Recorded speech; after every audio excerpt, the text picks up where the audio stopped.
Hi everybody, and welcome to the DVT commentary of That Sugar Film. My name's Damon Gameau, the writer and director and producer of the film, and I'm joined by the illustrious Seth Larney. Thanks, Damon. Hi everybody.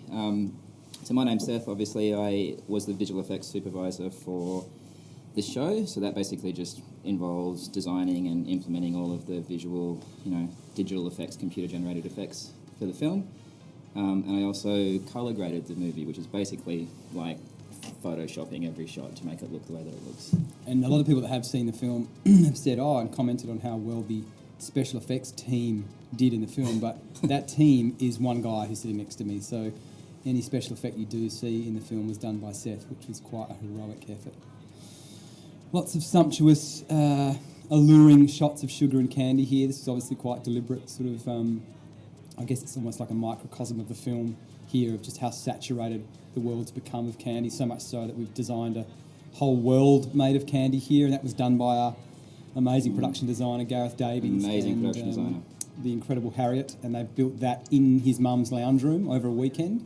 So much hot glue guns and just sticky lollies everywhere, but it just made it so much more real. Everything you saw, that entire thing was like 3 or 4 metres long, and it's just filled with thousands and thousands of real candy elements. That's right. In fact, when we finished with it, we went down to Oxford Street in Sydney, and I think Gareth just put it in the middle of Oxford Street, like just as at 10 at night, as almost like an art installation. I think it stayed there for about 3 days. Yeah. People were taking photos of it, and they thought it was some kind of uber piece of art. Yeah, it was very cool. And so then we shot that thing on green screen, and it's gone off the screen now, but we put clouds in the background to make it look like it was this floating kind of candy land up in the sky. This took a while, this section, to get right. It was really tricky to try and understand how to get into the story, make it really clear but and concise about why I chose to make the film, and I guess my history with Zoe and how well she looked after herself and looked after me. And then here's probably the first time we introduced, I guess, the stylistic aspects of the film, the approach of putting speakers into real-world scenarios, and this is something we discussed of, normally in the convention of a documentary is you'd have a speaker and then you'd cut away to some footage, but I really like the idea of trying to put the speaker into the footage at the same time, so you didn't actually leave the scene. It was kind of all-inclusive, and again, I mentioned that to Seth, and he was very excited about doing that, and we just ran with it. Yeah, so this is the first of lots of, you'll see people on the surfaces of different things in posters and on bottles and, sugar packets you saw just there, and the whole idea, this was like a real sort of, this is cool, I like this shot. This is really, really cool. This is in the trailer. This is actually something we made for the trailer, wasn't it, like 2 years ago? Yeah. This is like full 3D camera projection. This is also really cool. And then we got, this is 30 staff from Mad Men who just came in, we put a hole in the roof. And then we just put this all into 3D in the computer, and yeah, I like this shot. This is cool. Talking about one of the things that Damon and I, Damon came to me with this idea of like, how do we tell this story, which could be really quite an information overload, right? Mm-hmm. Like it's quite technical. There's a lot of information here, but how do we make it so that it's palatable for people, and so that kids and people that want to get this information can take it in, and it's and it's easier for them to digest. And so that was like our number one objective with all of the visuals going through the story. How do we make this so that it's interesting and exciting and not just a bit of an overload, right? That's right. So this idea of speakers being on the surfaces of things was a way for us to do that, really integrate the story and these kind of like this exposition and these story elements into the visual world of the sugar film. And this, I guess this scene fits in quite well too. It was all about how do we convey the information in a fun way and make it accessible for families, and so that it didn't ever feel dry or too scientific. Yeah. And again, this is another scene that, it's just the history of sugar, which could have been very boring, but it was about how do we make it sort of a bit different. And this is the terrific work of a girl named Marique Walsh, and she does sand art. And she had a great short film in The Turning, Rob Connolly's The Turning, and so we basically asked her to design these sort of famous images, but she used caster sugar and sand, and then we had to fly over to New York. Hugh literally had 2 hours available on a Tuesday afternoon, so we flew over there on the Monday and shot the scene and then came back the next day. But he came on board very early in the film. He was very gracious. He really believed in the message and really wanted us to get it out to the children, so he obviously is very aware of what he eats. His body's kind of his life, so he's just been a fantastic person to have on board, and that sort of really allowed us to get other people as well. That sort of flowed on when you've got someone like him on board. Yeah, Hugh was a great supporter, wasn't he? Yeah. Lots of stock footage you'll see throughout the film too. We just spent so long trawling through stock footage from the 60s and 70s in America and England, and just trying to find a way to convey what was a really pivotal time in terms of diet right for the world. You know, it was a really key time of establishing guidelines in countries all around the world. And as we know, you know, now that some of it was based on very little science at the time, and it really did lock in this whole low-fat movement, which I guess we're sort of feeling the consequences of now. We explore in the film that once that fat was removed, it was replaced with sugar, and it kind of gave sugar a free pass into our food supply, and we're just not designed to deal with the vast amounts we're having now. Yeah, absolutely.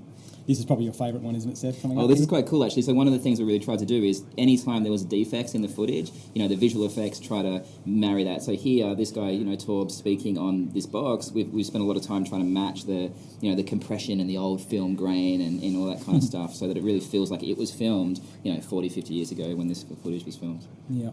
And I remember being a bit nervous that, you know, at the start of, will it be too distracting? That it would look distracting, or, yeah, but the feedback's just been so great. People are really listening and hearing as well, which is terrific. Well, hopefully you kind of feel like it brings you into that world, and it's that immersive kind of, you're never going, hang on a second, that's an effect. Exactly. You know? Yep. Even though it so obviously is, because it's, Yeah, it pulls you in a bit, yeah. So that was the challenge, yeah. And this, is, I suppose, is where the real, you know, that first 10 minutes is a bit of a setup, it's a bit of a candy tease, there's lots of sugar and effects, but it's kind of here that we start getting into the real story and the experiment. Setting up what we're going to do. That's right. And initially, this is, you know, again, a decision when we first started with one of the other producers, Roy Williamson and Gareth Davies, who's the production designer, about discussing narratives of how this story would be told. And it really felt like the only way to find out the truth was for me to do an experiment on my own body. We knew there'd be comparisons with Super Size Me, but I guess the difference was that he was eating junk food, whereas the rules here were that I couldn't have any junk food. Well, that's the thing, right? That's the difference. That's what, like, you know, when I look at this, and that's one of the things that really drew me into the project, was it's like you're eating the average sugar intake from it for, you know, for an average teenager, right? That's right. So it's like anybody can relate to that. That's what they're doing at home. It's not just like, well, yeah, you know, I'm not going to go out and just bombard my body, obviously, but I'm already doing this. I didn't realise it was so bad. Exactly. And I remember what really changed was being in the supermarket and picking up a can of tomato soup and seeing that it had 8 teaspoons of sugar in it. And I thought, well, I wonder if I only ate the foods with that, you know, that people don't know sugar's in, what would happen to my body. And I think that's ended up being a really good hook for the film, because if I just gorged on gummy bears and Fanta, like, we know that I'd get sick, everybody knows, but not when you're having sports drinks and vitamin waters. And that's the real issue. And again, I think we got so lucky here with the talent, you know, Debbie here, David Gillespie, Sharon, and Ken Sitaris. Not only are they so, I guess, well respected in their various fields, but they're just such good on-camera talent. They're very natural, very direct, straight to the point. There's no sort of artifice to them, which in a documentary is so pivotal, because the minute there's something that isn't truthful, the audience tend to switch off. Absolutely. And they all have a really specific role to play within the realm of the story, and I think that's a testament to you and your storytelling as well, making sure that we're getting the information that we need from, you know, particular sources, and I think that works really well. Yeah, look, that was obviously a big. I hadn't made a film before, so it was a very big lesson for me, this whole process, and I'm very grateful to have the likes of Seth supporting me, but also Jane Usher, who's the editor, was just fantastic to work with, and people that have worked on films before and had that experience were just invaluable in terms of structure. And, you know, this sequence is a great example of how do you tell this story and set up the entire experiment in a very short, quick way that isn't too laborious and making people switch off. And that's a real skill of a good editor. And she did a fantastic job. An amazing job, Yeah. And this is Professor Blood, Ken Sitaris. He's probably one of Australasia's leading clinical pathologists. So he sort of lectures all around the world, and his expert is obviously blood, lipids in the blood, fats in the blood, and he looks at, you know, people's blood tests every day, and he can tell everything about them just by looking at their blood. So we were very honoured to have him on board, and he's been a really great supporter of the film and helped us get the message out there.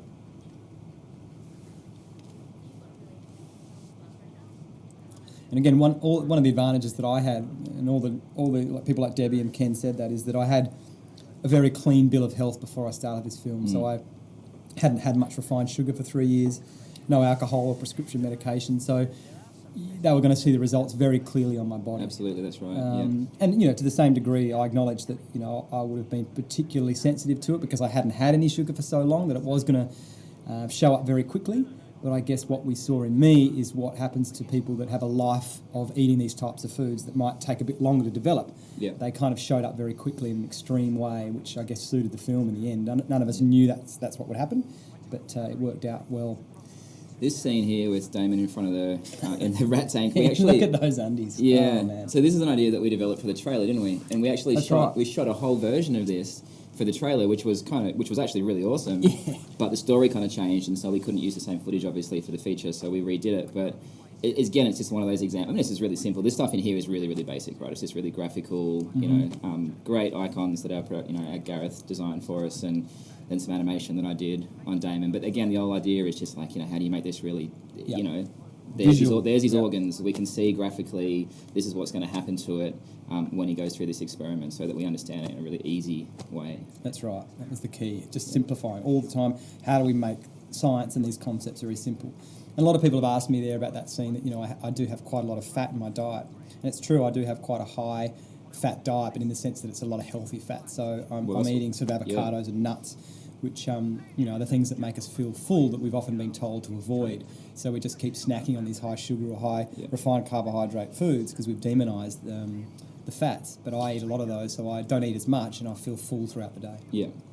This is another really kind of simple but really cool, I think, kind of effective graphical way, I think, to show some of this amazing Stephen Fry.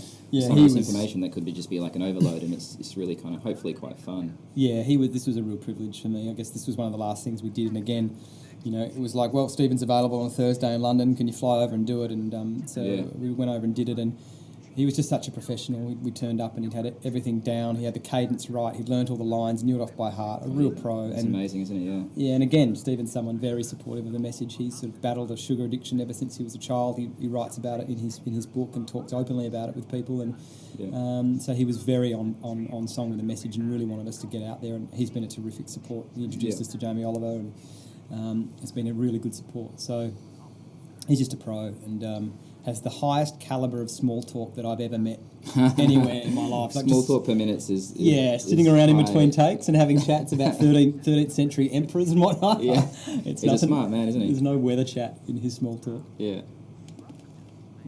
This is actually very fun to implement, just technically, this scene as well, because it's all, all of these signs are visual effects, so it's just Stephen, and a testament to his professionalism as a performer as well, just hitting all of his marks and reacting to things that just weren't there. That's right. And then we just came in and just had a lot of fun with how. And again, we've got to thank Ed Copstick, who was based in the UK, who did these graphics for us, and it was right at the last minute. We're just about to grade. He came in at the 11th hour, didn't he? And he was on a train trying to get reception. Doing work on a train on his laptop, sending us, images back to Australia so that we could look at. It's really that really kind of summed up the process of making this whole film. As you can see, there's so many individual components throughout it that it really was a beast to put together. Yeah. Just that scene alone with Stephen Fry, flying to London, doing that, getting all the design. It really took a long time. And even the way that you and I worked, right? Like, you were in Melbourne for most of the time that I was working up, in Gosford or up in Sydney and New South Wales pulling all-nighters on these shots. And so Damon and I would work on, basically live through Skype. We'd open up Skype in the morning and we would just I'd just send him files all day and he would look at it and be like, no, that's crap, or yeah, that's amazing. I never said no, that's crap. No. You didn't deliver crap. It was less gold. It was gold and then less gold. It was very, in Damon's very kind words, it was very, very shades of gold. But yeah, it was a fascinating one. I'd edit during the day with Jane and then go home, and Seth and I would jump on Skype from 6 till about 1 in the morning. I'd go to bed, Seth would keep working, I'd get up, review it, Seth would go to bed and I'd go back to work. Go back to the edit. Plus we had a baby, a newborn, so it was a fascinating time, that's for sure. It was, yeah. Oh, here's my, there you go. In your face, fitness first. Gym. Yeah. That is real too, that was not made up. That is actually how I roll at home. And a lot of people have asked about how big the garden. You need to charge membership to your home gym.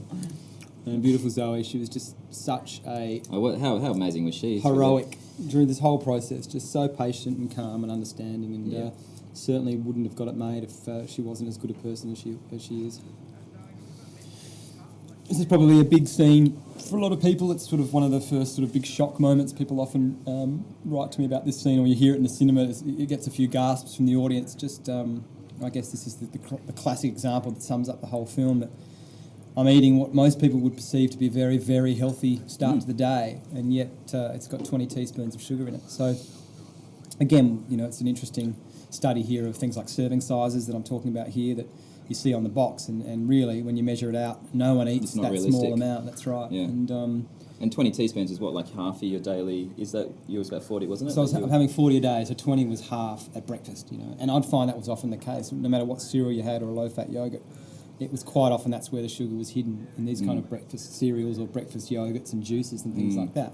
Things that we're told from a very early age are, you know, the things that we're supposed to eat. Exactly. And again, there was a huge push in there in the 50s with companies like Kellogg's when they came through and really sort of exploded this market of cereals. But before that, our grandparents, they were having eggs and boiled eggs and things like that I guess got demonised in the time since. But now, even the US dietary guidelines recently have started to soften, and we're coming back to accepting that those kind of eggs aren't bad for you. They're actually a wonderful food. They're really essential, and they're much better for you than these kind of cereals. One thing that really shocked me was the juice there. How much sugar is actually in just juice. I mean, I know they load that stuff with juice, but I juice at home, and I eat a lot of juices at home. And even then, you know, like now I know don't put more than half an apple in it. That's right. In even a home juice. That's right. Again, it's just been so well marketed to us as a sort of a healthy option. And again, it really started in Florida in the 1950s when the orange growers had huge storm damage to their crops. And so instead of just throwing out the oranges, they thought, well, let's juice them and start selling the juice. And it was really well marketed in America as, you know, a very healthy start to the day. And we've just carried on from there. Another person on a screen. Daniel Reed. So yeah. And again, it was like there's a lot of screens in the film, and so one of the challenges that I had was like, how do we make every screen different? You know, it's not just the same thing that you're seeing each time. Hopefully, and I did a lot of research. I looked at we looked at these old machines, didn't we? And you know, what would it really look like on the screen? You know, like this, it's quite degraded. It's quite one color. That's right. You know, so we tried to embrace that wherever we could, but without going so far that it broke up her face too much, and you know, all that kind of stuff. So it's that balance between storytelling and making it feel authentic, right? Yeah, that was a constantly fine line that we wrote. Wasn't it? The whole way on every shot, you know, that just writing that line.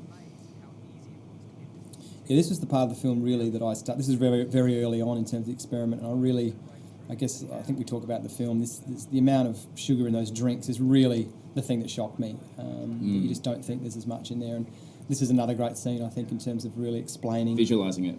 Yeah. Is that we have been told that, you know, if it's from fruit, then it must be good. But really, once you throw away all that fibre and those other nutrients, it really does have a huge impact on the metabolism in your body. And it's perfectly designed to slow down that metabolism so the sugar can reach your liver in a nice, sort of gentle way. But as soon as you take that away, it's almost like a tsunami, as John Mark Schwartz describes it. It just floods your liver.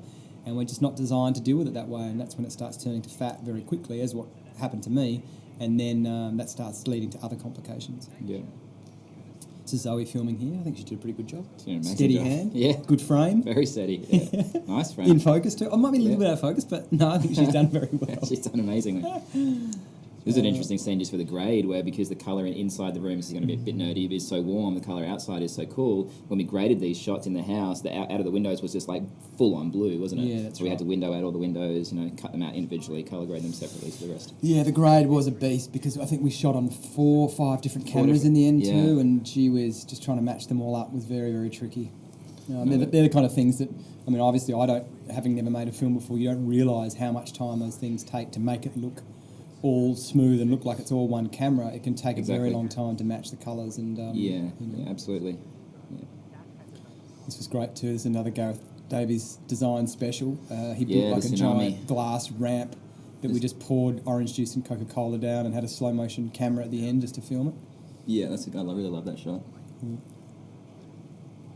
again, this was probably a real turning point in the whole production. I think to start with, none of us really knew what was going to happen to my body or whether we were going to get any results. And as a result, the first sort of third was shot quite low budget. We sort of really didn't put much into the film. We wanted to do the experiment first to see what would happen. And this was probably day 12, I think, and I put on 3 kilos, and it was a bit like, okay, this is there's something in here. Yeah. But it really was only when I got the fatty liver disease just 6 days later, and I remember ringing Nick, who's one of the producers, and I said, mate, I'm in the blood clinic. And he said, oh, how did you go? And I said, well, I've got fatty liver disease. And he said, yes, that's brilliant. Now we've got a movie. Yeah. Producers just rocking it out with their compassion. Yeah. He's like, hang in there, buddy. That's right. We need it on film.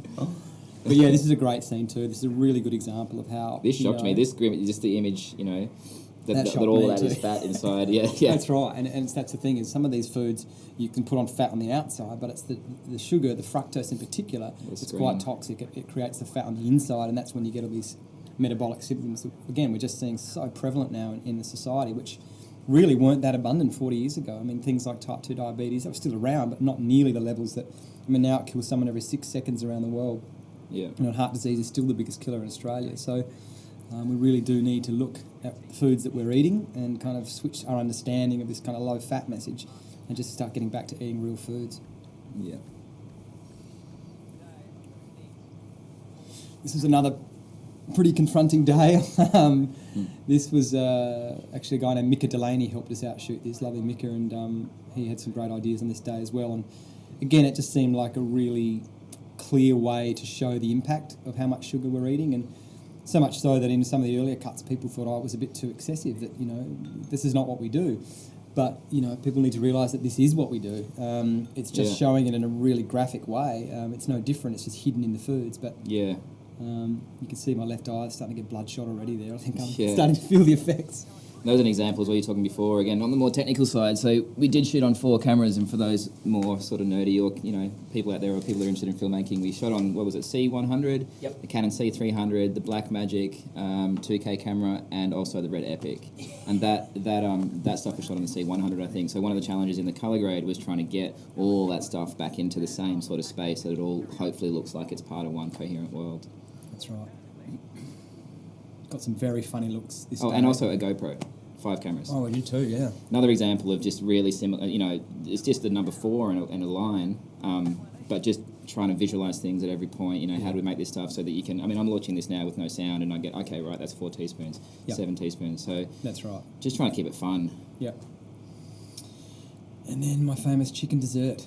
I'm going to launch a brand of Gameau Farm chicken dessert. Yeah. I'm going to coin that before anyone else gets hold of it. License it to like the big brands. Maybe KFC will do a special version, a sugar bucket. Yeah, Gameau's Chicken Delight sugar bucket. Yeah. And this is a very famous lane in Melbourne too, just off Flinders Lane. Lots of great graffiti in there. This is a total sidetrack, but I just filmed another TV show and we just shot it in this lane. I'm only just realising now that I'm looking at this lane, I didn't realise that it's the same place. It's a very hipster lane. Because you did hipsters, didn't you? I did a show called Hipsters. That lane is made for hipsters. Yeah.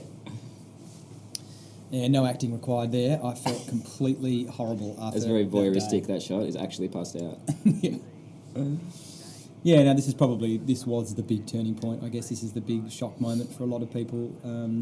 The speculation before I started the film was that fructose, the one half of sugar fructose, turns to fat in the liver and then it causes the problems. But again, there was speculation and debate about that. So this day in the lab was really the big moment. This is where Ken said, look, after just 18 days, you've developed fatty liver disease.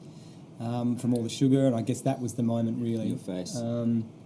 Where we knew that there was a film in this, there was something going on, and from there that's when I really upped my research, and then I looked into areas that we could explore and countries we could visit, and we could look at the impacts of sugar, knowing that this is what it might be doing in a lot of people's bodies. So this is a very big moment,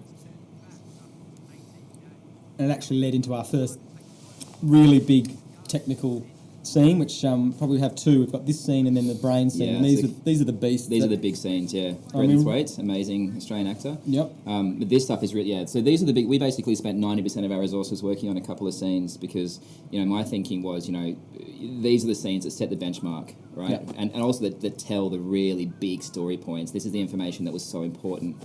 And also this, one of the briefs to Seth too right at the beginning was that whatever we do here, I really want them to be educational tools. I want them to be able to be extracted from the film and used by teachers or wherever professions, just to show what sugar's doing. And I'm really delighted with what Seth did because it's made it very fun and it's very complicated science, this stuff. It's really, when you're dealing with insulin and glycogen and these type of words, it can be very complicated. It can be a bit of an overload, Yeah, I think visually it's very clear. We spent a lot of time, didn't we, working on like the really stark visual language of how we tell, so... the fat cells, and they're a very kind of bright colour. Having them be very different to the different elements to make sure that everything's really clear at every point, and that it really visually tells that story that we're trying to get across. That's right. So in the way we shot this, I was just then in a green screen space there. So this is some amazing acting from Damon. Yeah. So I mean, that There's is the cool. Orlando Jumping Bloom on moment. it. Yeah. I mean, it's so again, it may not look like much, but Damon had to basically jump on a green screen sort of like trestle and pretend like he's grabbing on, and it took a lot of kind of like I mean, we did this quite lo-fi and quite low budget, but just trying to make it look like it's bigger than it really is. I mean, the way that we did that is quite ridiculous when you actually, if you were there. And we didn't how many iterations of this cell did we go through? I think we had about 15 cells. Yeah. And this is a great example of just sending things back and forth late at night, going, oh, it's not quite right, it doesn't quite look like a cell, or the inside of that vein doesn't quite look right, or the insulin doesn't look right. It just, it's really hard to convey how much effort goes into putting something like this together to make it look believable, to tell the story, and also to make it real. And then, you throw in the sound effects and all sorts of things to bring it to life. But I think so far it does make it very clear for people about what's going on. Yeah, and we really wanted this to feel like this overload, right? Like the fat cells are coming down, blocking up the artery, and it's like death. It's like Indiana Jones. It's like the big boulder's rolling after you and it's going to crush you, right? There's like no escape from this vein that you've got yourself into. That's right. Except for Breton, because he's a super hunk and he's not in any danger. So yeah, that was one of the big scenes. There's a few of them through the film, and like I was saying, I'd say we spent like 90% of our resources working on just nailing those and really trying to raise the bar of the film for those scenes. And we kind of thought between us, didn't we, that if we nail those scenes and get that information across, that's kind of like 80% of our job, right? That's in terms of just reaching the audience and getting your message across that you wanted to tell. Yep. And then there's lots of shots around America, and that was Gary Taubes before, who's quite a pivotal figure in terms of the world of nutrition, and he's written some fantastic books and really questioned the party line around nutrition. He's been quite it's really thrown the torch in the barn when it comes to sort of the way we eat and the foods we eat, and he's been a fantastic supporter of the film as well. This was again very early on. I've just shot this myself. This was just setting up the camera in the home, almost like a diary. There's a lot more of these kind of sequences in the film that didn't make the cut, just sort of more, really personal pieces to camera. Yeah. But this is great. I really did notice it here. I mean, this is a really interesting section for me. It's probably one of the most important in the film, how we're starting to understand the link between food and our mental behaviour, and especially sugar. And your moods, There's a lot of large studies being done at the moment that sort of acknowledge that we need to regard the link between food and mental health just as strongly as we do the link between food and physical symptoms and weight and whatnot. And really, that's very new science. It's sort of been laughed at for a long time, but I certainly experienced it in a very big way, and we know that kids are experiencing it. Lots of studies have been done in prisons and schools and whatnot, where they have lowered the sugar intake and seen incredible changes to behaviour and violence and irritability and learning and cognitive function. And I think we're going to see this is going to be very, very heavily discussed in the next few years, and I think it needs to be, because I think it's having a big impact on the whole culture of the planet. And, absolutely. Especially if you think if we're having 30 or 40 teaspoons of sugar a day and it's affecting the brain in the way it is, then that's having huge consequences for the way we interact with each other and the way we even perceive the world. It's sort of not a slow-released kind of real whole food. It's a very quick spike up and down of a quick fix from sugar, and I guess there's a few themes of that throughout the film in terms of linking it to materialism and whatnot, but I find it a really interesting topic. Absolutely. This was the grading scene from hell, wasn't it, Seth? Well, yeah, so, I mean, one of the things I think, for those kind of like aspiring filmmakers out there, one of the things that's really interesting about this sort of stuff is that sometimes it's the smallest things that you never notice as a viewer, right? The most innocuous things that you spend the most amount of time on. So, for instance, like in that scene, we spent hours trying to get the windows to not blow out and overpower the scene and stuff, and it's it doesn't look like, it's not the most pretty scene, it's just information, but you spend all this time trying to, That's right. And that was great again. My friend Patrick Moore, Patch Media, he shot this scene again. I think we had about, Judd Overton was the main DOP, but I think we had about 7 or 8 different cameramen at different times. Like again, Zoe shot this scene, I think, and friends were shooting scenes, and it really was a classic guerrilla-style filmmaking. Absolutely. One of the things, I'll just give a quick shout-out to Judd Overton as well, the DOP for this film. One of the things that he did really well is that he his shots look amazing, but from a visual effects standpoint, in that liver scene that we just filmed earlier, we had lighting, interactive lighting coming from each side. So I would say to Judd, okay, when we're looking down in this direction on the green screen set, it's this coloured light. It's going to be like warm coloured light, and then coming from behind it, it's a blue coloured light, so that we can differentiate. And so he would set these lights up so that we would match. And if you watch the film again, you'll see when Damon's sitting on the fat cells, he's lit from one side and it's kind of pulsing, and then the other side is a different colour, and that hopefully matches the world of the visual effects. And all these little nuances really go a long way to creating that kind of like level of believability. And especially when you're working with quite a low budget and trying to make things look much bigger than they are in reality, right? It's those details that really, really sell it. Well, and what was, you need to be commended too, because I, obviously being new to this, was very naive to all those types of things, and I'd go, Seth, can't we just do that, or just do that? And you just would often go, oh man, look, there's a process here, and I think by the end we'd finally got there, but I certainly felt like I did a 3-year crash course in special effects. Well, all that stuff is really about, knowing, especially when you're working with low budget, it's knowing when to pick your battles. So it's like, we've got very little to work with. We're going to rush through this because we don't have any resources, but this is the thing that's going to sell the shot. That's the thing that we're going to focus on. We're going to spend half an hour, we're going to absolutely nail it, and then it's just having that kind of foresight to problem. It's all about problem solving and knowing what's really going to have the impact on the screen. This is a great example too. I thought that we would juice up that scene and really make the graph come alive and do something interesting with it, but at the end it just felt so right to leave it so simple and this sort of really analog version of... Absolutely. And it's sometimes such a clear less message. is more, and it's the same thing with the visual effects as well, right? Like every time that we could do something in camera, quite often Damon would say to me, we have this really amazing idea and we can do all this sort of stuff and this visual effects. And I would, my first question always would be, does it have to be visual effects? Because as much as I love to be like, oh, look at these cool visual effects that we made, at the end of the day, if you can do it in camera and you can make it, if you can sell the story in camera, it's always better, right? And then you augment it and you do the more fantastical things in VFX. And if you've done your job right, unless a scene is quite fantastical, you should never notice the visual effects because they're augmenting something that's much more. Well, that's what I like about the idea of putting the speakers on the labels, is that there's a very real world feel to it, but there's just a hint of magic in it. Exactly. And I really like that idea, especially moving forward and wanting to make films. That sort of, it's still realism, but there's just an element of something magical about it, and I really love that. Yeah, something that you kind of feel more than kind of intellectually think about. Yeah. This is yet a lot of stabilising going on here in these shots. There's another guy, Alex George, who shot this. Lovely fella. He very kindly helped us out. Zoe very pregnant there. A lot of stabilising in this film. Yeah, there is. A lot of shaky hands. But I mean, and again, to the props of Judd and everyone else that shot the film, I mean, it was so run and gun. And when you guys were filming this overseas, didn't have the luxury of having like a lot of big camera equipment and stuff to stabilise the camera. So it was, it looks amazing for resources. It is amazing too how much sugar we get served on airlines. It's quite amazing once you start learning this stuff and you see the juices and the muffins and whatnot you get served on planes. It's very easy to get up to 12, 15 teaspoons just in a very quick sitting. All they got to do is jack you up until you get off the plane so that you're someone else's problem. But this was obviously this section... I love the colour of this sequence. Yeah, this is obviously a very special sequence, I think, for all of us involved in the film, and I think it's great. We toyed with whether it would work, this sequence, because it is sort of a little bit off track, but I think it really grounds the film at this point. Well, I think in retrospect, I think it works brilliantly. Yeah, because I think you've started to see what it's doing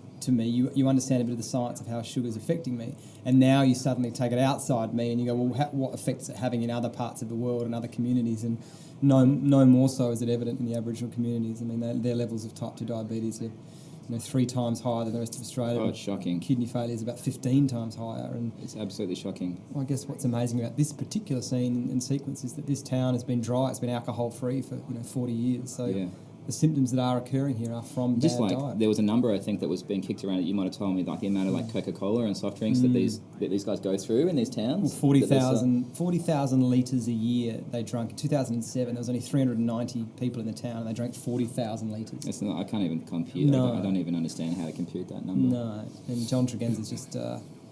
every now and again you meet someone and you think, God, this he's a bit of a saint, he's the real deal, and people like him need to be shown, their stories need to be told because they're so inspiring for other people, and I guess that's something I'm so grateful for the friendship I've developed with John through the film, and very excited about what we're continuing to do. We've been able to set up the Maywiri Sugar Challenge, which is a foundation which is raising money for the people of the APY lands to actually start the education again and start to lower the sugar consumption, because they were doing so well, it was working for them until they lost their government funding.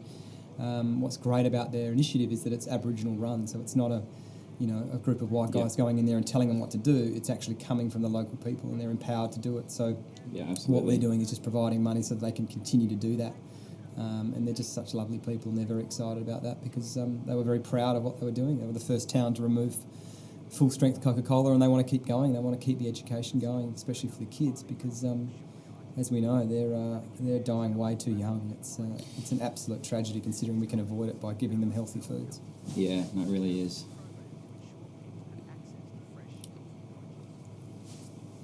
So again, not a lot of effects through this section, and I guess that these kind of titles start to appear. But again, another device here was that even though we're telling quite an earnest story here, and it was obviously quite significant. Again, to try and keep it light, to try and keep it playful, like these kind of shots. And I think there's a shot here in a minute where I'm about to drink some Powerade with the camels dancing, and or hear the psychedelic vegetables. Is that it's serious, but again, the whole message of this film was that there was a great Oscar Wilde quote that I had on my computer, and it was if you want to tell people the truth, you've got to make them laugh or they'll kill you. Absolutely. And I thought that was even more prevalent when you're dealing with a $50 billion sugar industry. Yep. But again, even though this is serious stuff, still make it playful and engaging, and then people listen. I think along the same lines as well, I think, as soon as you start preaching to people, or as soon as people feel like you're trying to preach to them or tell them what they should do, then they shut off. Nobody wants to be told, how to behave or what to think, right?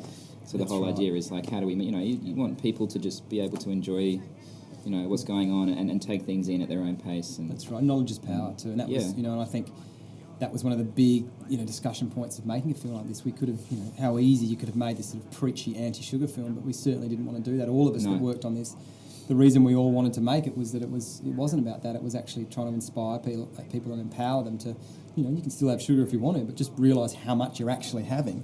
So that you know the playing field. In the same way with smoking, we know now what smoking does to us, so that it's up to you. If you want to smoke, that's fantastic. Well, then it's a choice. But at least you know. Yeah, whereas people don't know with sugar, and they don't know how much it's hidden in foods. But now, the people that are seeing the film, great, they're choosing their battles, like you said, and they're having a treat if they want to at night, but they're not having all the other sugar throughout the day. No, it's all about education, right? If it's an educated choice, that's fine, and people should be, people can do whatever they want, but it's when people don't have the the ability to have that education that they that's right. It's more than things are being acted upon them rather than.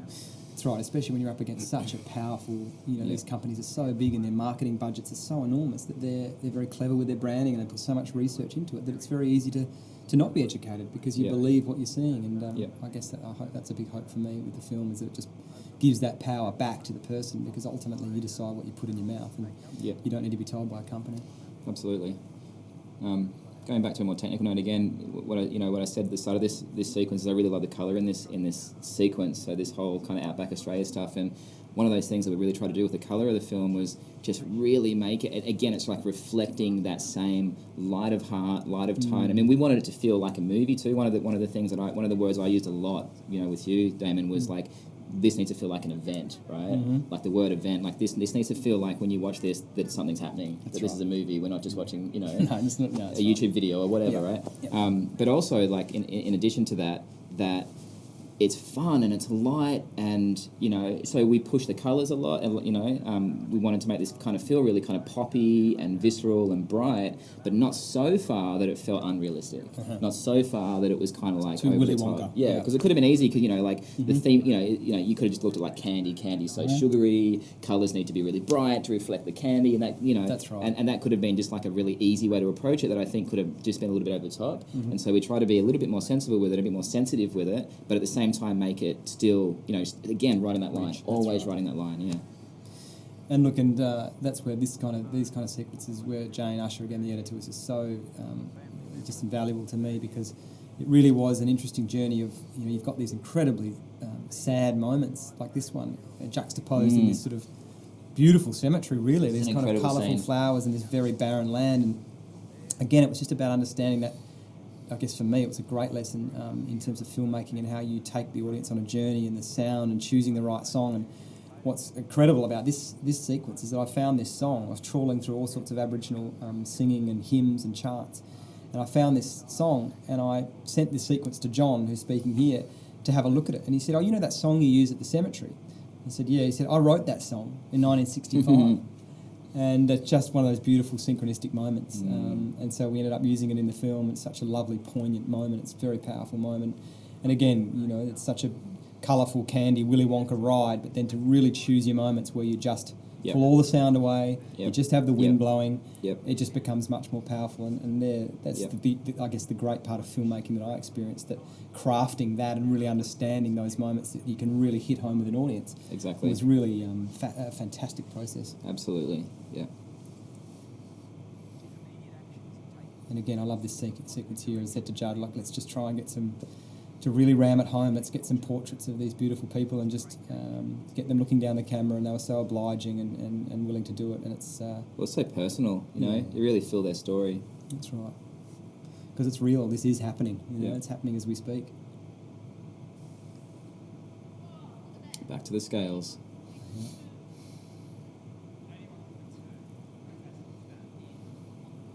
Again, I just love how sort of... you know, I guess it's so lo-fi and simple, you know, just the way it's done. It's just sort of inner office on some scales. I mean, we did have another sports scientist who we actually didn't end up putting in the film. It was just a bit too much. A lovely guy helped us out, and I was getting these sort of bod pods and all these very high-tech tests, which ultimately helped us, and we put it in the book as well, but it just didn't work on camera. It was a bit too scientific, and it was, you know, the first cut of this film was about 3 hours and 45 minutes, and we had a screening for a lot of people, a lot of scientists, and just the feeling was that it was just far too science heavy and too dense, and we had to put a bit more of the entertainment and the fun back in. I guess to make it appealing to a wider audience. And well, that same thing of always going back to making it palatable, right? That's the second time you used a food pun. Is it digestible? Maybe? You like my food puns? Make it more digestible or palatable. They work. All I'm going to say from now on is I'm going to use your phrase every sentence in a food pun. Okay, that's from now sweet, to man. the end of the That commentary. is sweet. This is more Zoe filming again. This is some terrible acting on my behalf. This was actually a bit set up. I need to admit that we actually had this Sugar Daddy T-shirt made and tried to do a bit of a setup here, but I think you see here when I turn around here. Shocking acting right there. What's that behind me? What's that hanging Oh, there? darling. Can you act a bit more surprised, Damon, in that shot? I don't know if I'm feeling the... I tell you what, it wasn't acting, was that fat gut. Daniel Day-Lewis couldn't act that gut. That's the real deal. And again, this is another gear shift in the film, I guess. Well, this is one scene where we really did kind of push the colours, because we were just going... It's almost like we're going into Candyland, right? Like America is like the land of, you know, this mass-produced excess marketing. And so we really, you know, push the colour in these billboards. That's right. And this was quite an incredible part of the film to make, really. Again, it was Judd and I who's the DOP. You can see there we had about 11 bags between us, and we did 11 states in 17 days, and we were doing the sound, and we were putting up green screens everywhere we went. I had a steam iron to try and get the creases out of the green screen for Seth. So I was like, please, whatever you do, please just don't have any creases in the green screen. I don't care what else you do. If you're going to put it on green screen, otherwise just take the green screen out. I know, I didn't do it. What these professors, we're turning up to these distinguished professors who've studied sugar metabolism for 25 years. Pulling out. And I'm ironing a green screen in their tiny office, trying to have a conversation with them and telling them I'm jacked up on sugar. It was no, this is a real movie. No, I swear, we're shooting a film. Don't worry about it. I know, it was quite the experience, very hard to describe. But I think this is quite a powerful scene for people too, to realise, you know, again, green fruit screen is a fantastic thing, and fruit in its whole form is perfect, it's what we should be eating, but, you know, as soon as you start breaking down the structure of it, you can easily have far more fruit than you'd be able to eat in its whole form, and we're just not designed to deal with that influx of sugar. I mean, some people can get away with it if they're not having other foods. I mean, I know some, you know, people that eat nothing but fruit and they sort of love it and they're quite healthy. So some of us can get away with it, but other people were just not designed to deal with that much sugar. And again, once you break down that structure, you can just have so much fruit, you know, in a smoothie and chuck in mangoes and bananas and all sorts of things that you'd never eat on their own in the whole form, because the fibre would actually tell you to slow down and tell you you're full. Yeah. Oh, this was the famous yogurt cafe where I vomited out the front of, but this is marketed as a healthy sort of yogurt cafe, but their flavours are things like salted caramel pretzel, birthday cake yogurt, all these kind of bizarre flavours, but sold as a healthy alternative to this ice cream. Can may not look like it, but it's... I mean, first of all, Gareth Davies, again, our incredible production designer, who I really have to give props to, because he did some amazing stuff on a very low budget. But this can here, he made this can, and it's amazing. But in the end, it's like all basically VFX, because we put it together so quickly, right? And then we had to kind of in post kind of repatch it together. It had creases all through it and stuff. But again, I want to give props to Gareth Davies because he made that, and it's real, and it's a real can. And that's right. It's pretty mind blowing. And also to Annalise Brackensack, who very kindly drove to Maroubra Beach at 6 a.m. on a not particularly warm day and ran down and did a Baywatch scene for us, which was very kind of her. Can you just be the girl from Baywatch? Oh no! Again, we just wanted to really tap into that sort of overly commercialised, sexualised energy that's associated with sugar and sports drinks. That it's all this, that's the way it's marketed to us in this sort of really overt way. Yeah. Another example here of using information down the bottom there, the ingredients, and just kind of having them pop up. Another person on it. And again, that was Professor Barry Popkin, who really has been a pioneer in terms of the sugar research. He's probably been onto this stuff for 20 or 30 years and has often been a silent voice or faced ridicule for some of his things because it really wasn't accepted in the mainstream. But these kind of people are heroic. They've been trying to get this message out for so long, and it's just taken an eternity to reach the mainstream, which it is now. And they've obviously been very supportive of the film because they've been wanting this message to come out for so long. So it's an exciting time for all of them too. Yeah. But it was really quite incredible to see the difference. Some of these rural American towns. I know Australia, we have our own version of it too, but there were some places here where I was supposed to be eating this sort of perceived healthy, low-fat diet, and it was just so hard to even find low-fat, yogurt or something remotely healthy because everything was some kind of franchise, whether it was Taco Bell or McDonald's or whatnot. And that especially when you're travelling, right? Like I've just been overseas and I just filmed a TV series overseas, and you just everywhere you go, if you're on like a major travelling route, it's hard to get into those. To find, you don't have the time to find the places, do the research, get to the place that isn't going to be selling you fast food. That's right, and none of them are called the Broccoli Barn. They're all just greasy high. There you go. That was my yogurt. That was my flavoured yogurt came up there. Short circuit. We actually had a lot more of that. There was a sequence earlier on where it was a lot more of vomiting, but it's a very fine line again of how much gratuity. Yeah. You just got to make it subtle. Yeah. Well, it's just absolutely. I really love this sequence of the film too. Again, I think like Armator, it tells its own story. This sequence with Mountain Dew Mouth in Kentucky again is sort of like an isolated short film almost on its own, and it's really interesting to put together. And I think, again, it shows a terrific example of the effects that sugar is having and some of these processed foods are having on communities. And again, this came about by chance. I was having a cup of tea with another actor, Damon Gameau, here in Melbourne, and I'd already started the experiment. We were about to go to America, I think 2 weeks later, and he said, have you heard of this Mountain Dew Mouth condition? And I said, no, and basically looked it up and was kind of flabbergasted. And then we wrote to Edwin here, and it all happened very quickly. And again, like John Tregenza, this man is another saint. He drives around this van in the state of Kentucky and just treats all these kids. That's what he does for his day. And quite often amazing. They're 6 or 7 year olds, and he does about 4 or 5 children a day and extracts their teeth, and really has to see some confronting things. And such a kind, genuine man, and he was very, very supportive of the message. Yeah, Mountain Dew. Something like when I was in high school and I started working, I used to drink Mountain Dew almost every day. And the reason that I drank it is because I was like 18, 17. I thought that it was kind of like less sugary than something like Coke because it had the word like mountain in it. I'm not joking. No, I'm that's not right. dumb. It's powerful. But, and I don't drink soft drink anymore because of this film, because of the process of I'm very happy about that, mate. I love that. That's that's the truth. Yep. You love smashing your Coca-Cola. I couldn't get through a single day without drinking a can of Coke. That used to be my 3 p.m. pickup, right, to get through the rest of the day. But no, this has changed my life. So in that way, I'm extremely humbled to have had the opportunity to work with you on it. Yeah, thanks, mate. It's this is a really special time for me. Him talking here about kids as young as 3, babies having juice in the bottles. And it's interesting, I showed this section to a conference in New Zealand a couple of years ago, and there was a group of dentists there, and they said, look, don't think this only happens in lower socioeconomic areas. We see this in the city. We see this with parents that give their kids juices thinking they're doing the right thing. Really, it's water or milk if you're going to give them anything. It's no juice and certainly not soft drink. It sounds obvious, doesn't it? Yeah, that's right. Yeah. And sweet Larry, lovely Larry.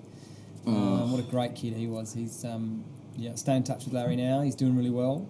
Joined the military in the US, and he did actually end up getting his teeth done in the end. So we toyed with it's amazing, isn't it? We toyed with putting a photo at the end of like this is Larry now. Yeah, of this Larry now, but it just didn't feel right because he's sort of still having some of the Mountain Dew, so it just didn't feel. It just felt a bit cosmetic or artificial. Right, it hasn't actually solved the root of the issue. That's right, and it's sort of like a quick fix almost. I quite often see, like, I've seen this film a few times now with different people, and I mean, you know, obviously we saw it 1,000 times when we were making it, but seeing it with an audience is different because one of the things that I've really noticed is that people react to this scene more heavily than any other scene in the film, right? And then he's got a piece of corn stuck to the back of his head. Yeah, there was one point we were sitting in the grate and either Damon or I went, has he got a piece of corn sticking to the back of his head? And then we were like, can we fix it? And he's we're like, totally not plugged really. into the corn. It's children of the corn. He's plugged in. He's jacked into the corn. Totally. But no, it's this scene is, I often, if I can, in the Q&As, I'd sneak in and just watch the reaction to this scene. Yeah. It is... well, it's one of those things with the corn. It's one of those things, like, if someone's looking at that corn and they have an issue with it, then you've not done your job properly, right? You've lost their attention anyway, so it doesn't matter. And now that we've pointed it out, you'll never be able to watch this film again without only looking at that corn. And I've got to say it too, it's a little secret, let you in. Like, Larry, that scene there, we did that scene, that interview with Larry and I, and had this horrible moment where Judd, the cameraman, looked at me, and because we were so flat out and busy and all doing the sound and everything at the same time, and he looked at me and he said, I forgot to push record on the sound. And we just done this amazing interview, so I had to say to Larry, look, can we do it again? And so that he did all that. That's his second take. No way. And he started modifying some of the words, and he'd condense his stories, and he actually delivered this incredible second take. That's amazing. A little secret actor he is. Wow, that's incredible. But this is probably the hardest day of the whole shoot. Just getting to know Larry and what a lovely kid he was, and then watching him go through that. And his mother, and he'd had we didn't put it in the film, but he had a very bad and a traumatic ordeal at a dentist when he was a lot younger. So he had a lot of sort of, memories, sense memory around the anxiety of being at a dentist, and he just couldn't relax. And as a result, the adrenaline was so high that the anaesthetic wouldn't take hold. Poor so kid. The poor guy was just in a world of pain. And there's a shot of his mum that comes up here that just breaks my heart every time. Just... And again, just Jane Usher again, it's a beautiful choice. She came up with this piece of music. It's a Philip Glass piece of music, and we're very grateful to be able to get that piece. It's very intense and dramatic, but it just sort of seemed to reflect what was going on, really. And again, this. Some people have said, this scene's a bit sensationalist and whatnot, but I guess this is real. This is happening, and Edwin's treating 4 or 5 kids like this a day. Because they are having her face. No, it's an incredible shot. Yeah, I mean, look, I've heard people say that as well when they see it in the cinema, and I can understand what they mean. But I think, my instinct is that the reason they feel that way is because it's so hard to watch. Yeah, right. And the thing is, it just highlights the issue, which is that it's not just, it's not just Larry. It's like all of these kids here are going through this, and they're, and it's real. It's real. It's hard. Yep. It's hard to watch. It is hard. Yep. And it might feel like it's a little bit heavy-handed. I understand that, but it's reality. That's right. Yep.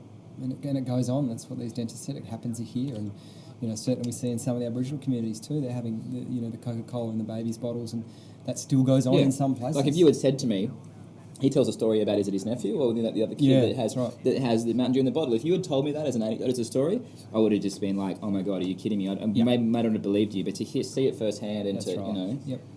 Yeah, so much more power. And there you go. They just met that day and still had this lovely hug. It's such a lovely moment. But yeah, he just couldn't go through with it that day, but he did come back. And I just love even the texture here, that corn. It's so America. Like that's just that's such a filmic. It's almost like a Superman shot, isn't it? Well, I was going to say earlier. So like that scene, and especially that shot of the car driving away. And there's a shot earlier of like the school buses. Yeah. There's a shot in Superman, in Zack Snyder's Superman, the recent one, of school buses, I think. Right. And when we were grading that film and we're sitting in the DI suite, I was like, that's my Superman shot. I was like, yes. I get my Superman shot. Yeah. It just I love the colour grade in that film, in Zack Snyder's film, and it just, all of a sudden we just popped and I just was like, wow, that looks beautiful. Yeah. I really like this element too of just sort of, having the Skype and using different formats. I think we're going to see a lot more of that in films now because it is a way that we communicate, and I think absolutely, it's really things are going to be shot on iPhones, and we're going to be very democratic too, right? Yeah, we're more accepting of that medium now, probably more than we were 10 years ago. That's right.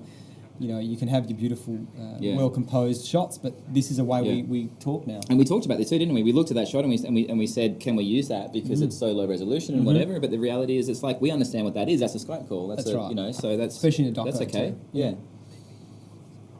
Yeah, and again for me, this was probably where I guess another gear change in the film of it, going from a personal aspect from my own journey, then seeing how it was affecting people like in Armature and then in Kentucky. But now to really start to lift the veil and start to see the level of, I guess, industry, the role that the industry play here in terms of, Michael Moss here talks about, Nestle employing 700 PhD scientists to just study how we crave and what makes foods addictive and the level of research and money that's gone into these kind of things. Into how you hook people. That's right, to sell more of your product. And I guess that's when, again, it really started to change for me as a film because, people need to be aware of this. They need to know what they're up against and the tricks that are being used to manipulate them, and especially their kids. And, it's a sad world that we live in, I guess, when that's going on, but it's the reality. I have the colour through here as well. This is quite beautiful. This is the tobacco-y sort of... Yeah, they were very kind. This is a lab that we got permission to shoot in. I said, we want to put some Dr. Pepper in your vials. And they were very accommodating. You want to do what now?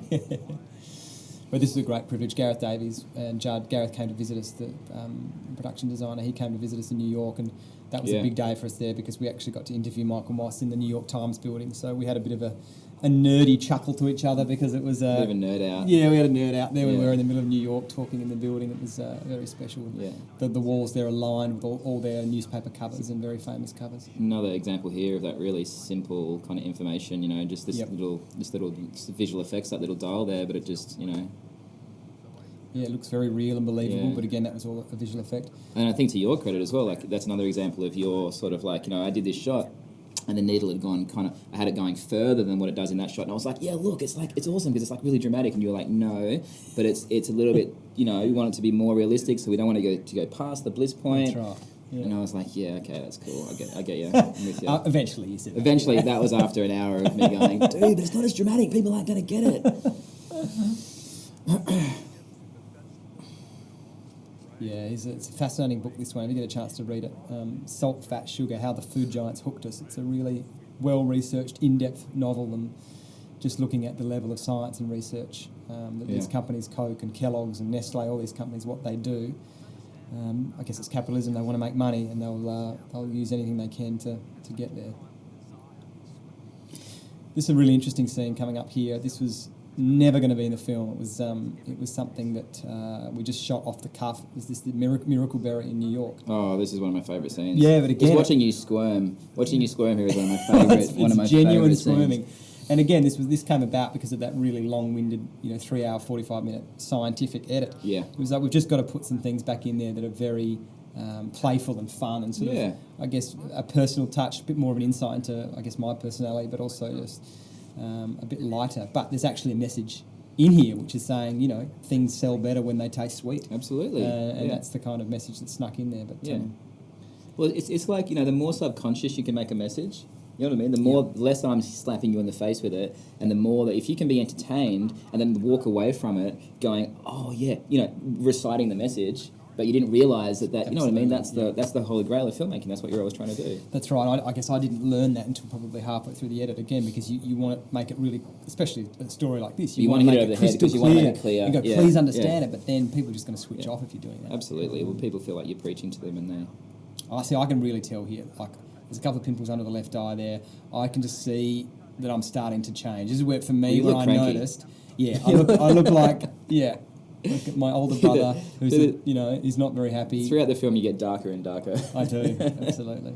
For someone that knows you as well, you know what I mean? To know your natural demeanour, and then to see you kind of like, at times you're struggling to put on the happiness that everything's fine, but you can just see how much you're struggling with the This was great too, because Judd was trying to film, but there were tears streaming down his face, and then Gareth was sitting to his right on the floor in a fetal position laughing, trying not to ruin the shot. They just could not control themselves, and it actually went on for a lot longer. We had to cut it and make it a lot shorter, but it must have gone for about 5 or 6 minutes, and we turned it into 20 seconds, but it just was one of those classic moments. My favourite line of the entire film, there's no miracle berry on my esophagus. Like that horrific realisation. Here too, I don't know why I apologise. I'm so sorry. I'm almost apologising to my own body. I'm saying sorry, body. And again, this is obviously a very famous landmark in Philadelphia, where the Rocky Steps. There's a big statue of Rocky Balboa down the bottom there, and there's a guy there actually stands, and he kind of looks over the statue and makes sure that you're showing the appropriate amount of respect, and The photos, you've got to Respecting move the Rocky on. statue. Yeah, he's the gatekeeper of the Balboa statue. But again, all this stuff we didn't know whether it was going to make in, but I think it just adds to the playfulness and the fun, and you get a sense of you're back on the road with me. And again, this was Jane Usher who just. It was an incredible effort on her behalf, just the amount of times we edited these sequences and then tried to write linking narrative to structure the sections together, because, it takes a lot of work.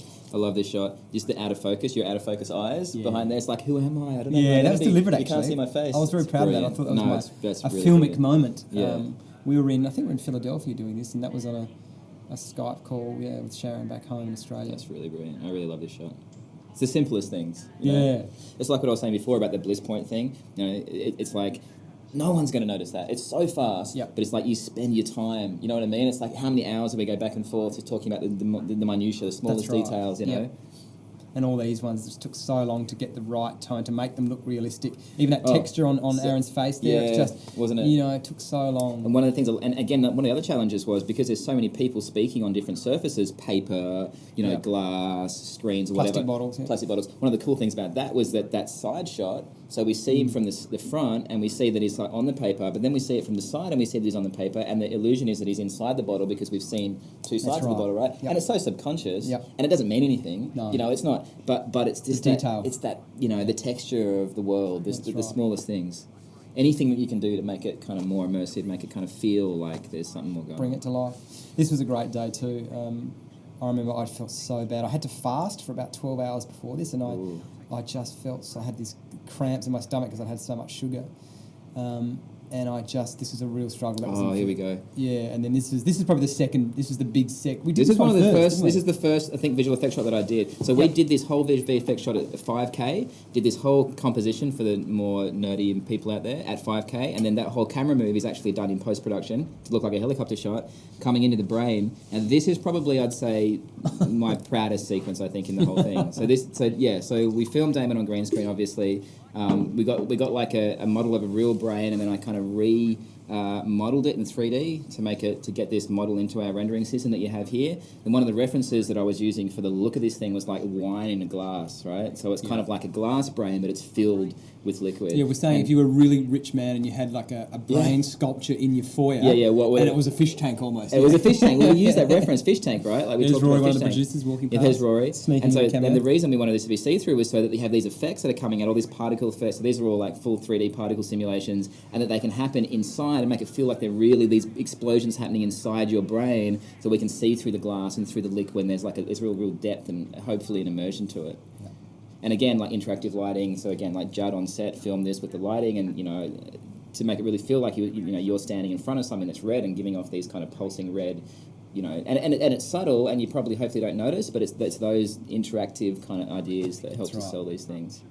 And again, I'm so proud of this as well, because it's just such a clear way to tell the story, to explain what's going on, and again, for kids and whatnot, or even teachers, just to understand the effects that sugar has on our brain. Absolutely. It's just a very clear and simple way to do it. Yeah.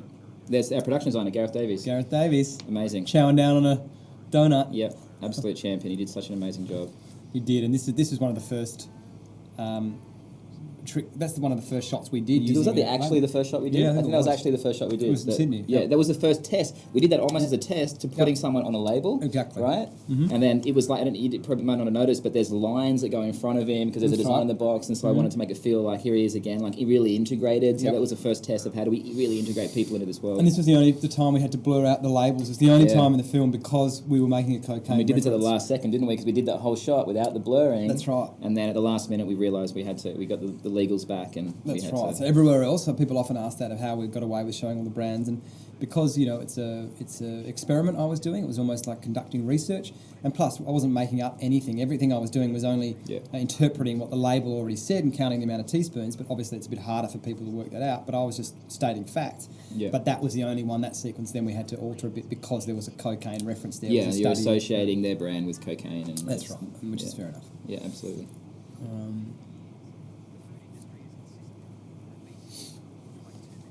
More simple. Yeah, that's interesting. We had a lot more of these. Remember, originally there was a lot more of these sort of shots that had stats and quotes, but they were put onto coffee cups and things like that. But I just in the edit they were slowing the story down. They felt a bit static, didn't they? Just a little bit kind of bit too informational. Mm-hmm.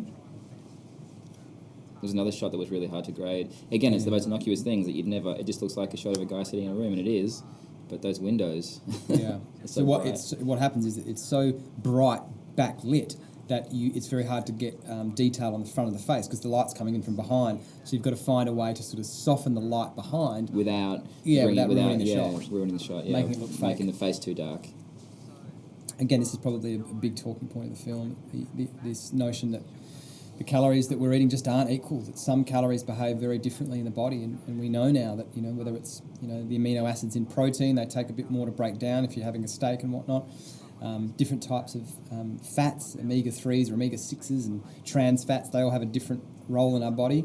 And the big example is sugar now, that we know that the glucose and the fructose behave in very unique ways. And lots of studies done by Jean-Marc Schwartz and Kimber Stanhope now, where they'll give a group of people the equivalent amount of fructose and then glucose, but only the fructose group get the fatty liver, get the lipid risk factors, get the insulin sensitivity, all the symptoms that we're seeing now in the metabolic syndrome in society. They're starting to show that these calories from sugar do behave very differently, because you certainly don't get broccoli doing that in your liver. It's only this fructose, because it was so rare in nature. When we're evolving, you only got it in seasonal fruits, maybe some honey if you were brave enough to take on the hive, whereas now it's in 80% of the processed foods we're eating, and we're just not designed to deal with the amount we're having. Yeah. As it cuts to me drinking some juice. Drinking some juice. More VFX of Torbs on screen. And when we filmed these, this was it just green screen on those screens, or it was black? I can't remember. Maybe it was just black. I think it was black because I wanted to make sure that you can get the reflections from the black screen. So I asked you guys to film it on black, and then we can use the reflections from the black and put it back over. Just little things that help to make it feel realistic.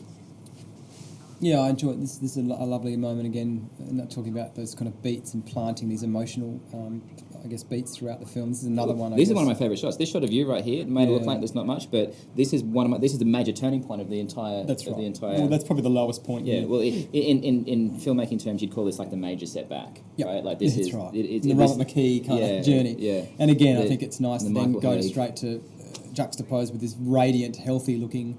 wife who's at home pregnant.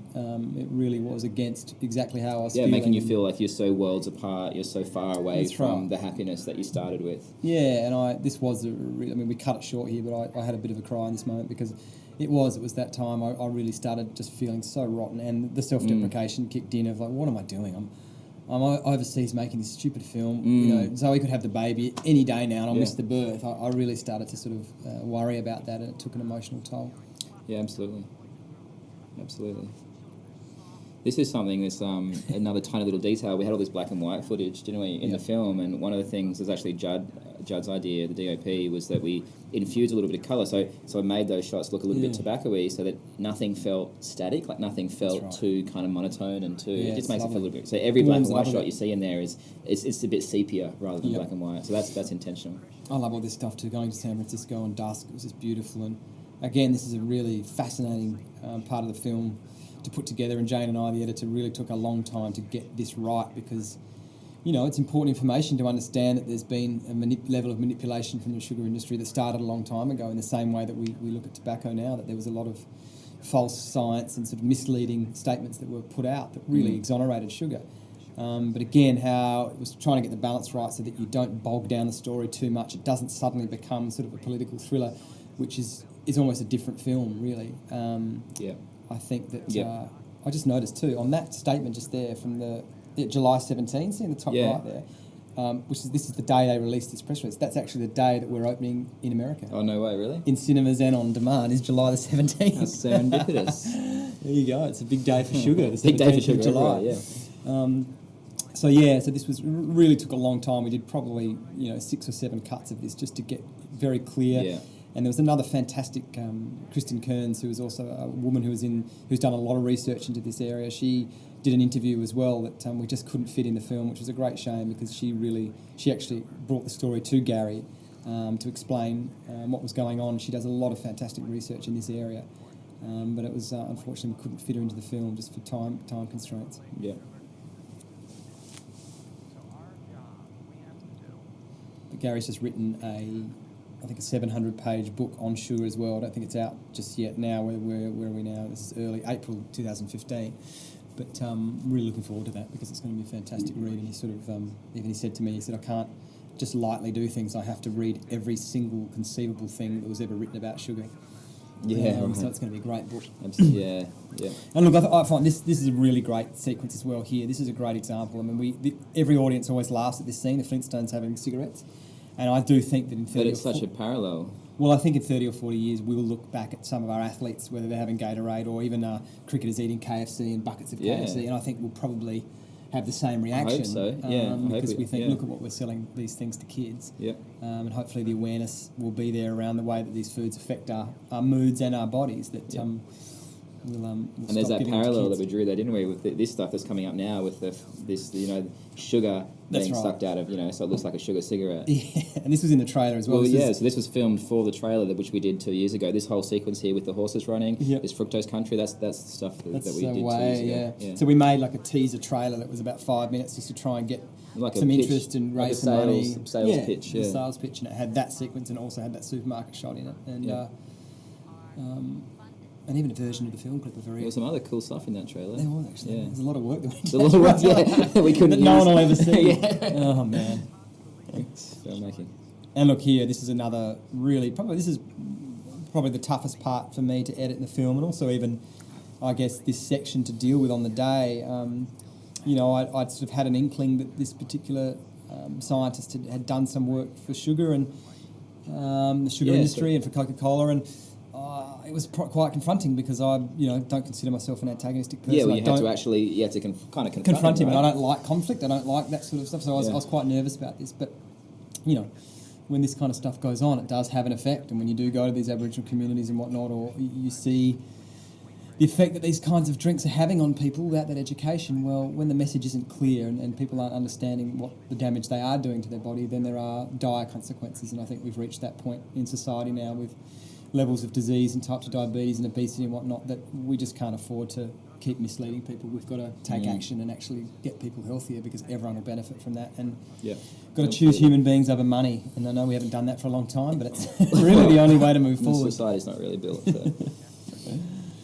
But yeah, I guess again this was a great editing exercise for Jane and I. And I think hopefully what comes across is that we don't set him up. We kind of let him tell his own story, and the fact that. Well, I think it's quite even-handed the way that you approach this. I don't think it's. I don't think it's too antagonistic. No, we had an earlier cut that was a lot sort of harsher, but I guess the fact that we had this chat, and then I was quite conflicted after this chat. I thought, but really it was seeing that conference and then seeing that he was speaking, and being flown around the world on the behalf of Coca-Cola after telling me that he had an arm's length relationship with Coke. Right. To then see him as the keynote speaker for Coke, I guess that was, and then to show that there's no link between fructose and this disease when everyone else, like these scientists, all these people that aren't funded by these big companies are struggling for money, but they're just doing it out of integrity because they're the real deal.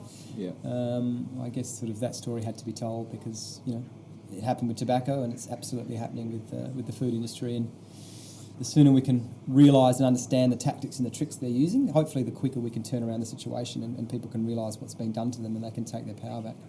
Yeah, absolutely. Again, it's all about that sort of like educated, it's all about just education, isn't it? Understanding, what's really happening. Know the playing field. Yeah. Which I think nobody, should really be able to argue against. No. So there you go. That was the telling one from there. Just the way that message was pumped out there that there's no danger in fructose, and yet every other science report is saying that it is incredibly damaging. And yet Coke rely on fructose in the majority of their products, so of course they're going to put that message out. Well, this is that famous. And I love this. I just love this. I've seen this YouTube video before. It's just the Russian accent. It's the way they go gula. He's generally excited to have found a new cleaning product. Yeah, but actually I've had friends tell me stories of their dad when they were kids getting those old copper 2-cent coins we had in Australia. Of actually dropping a copper coin in the Coke and getting the kids to watch it over 3 days and watching it almost change colour because of the Coke, and then so them never touching Coke because seeing what it can actually do to a coin. You think what's going to do to the inside of you? Yeah.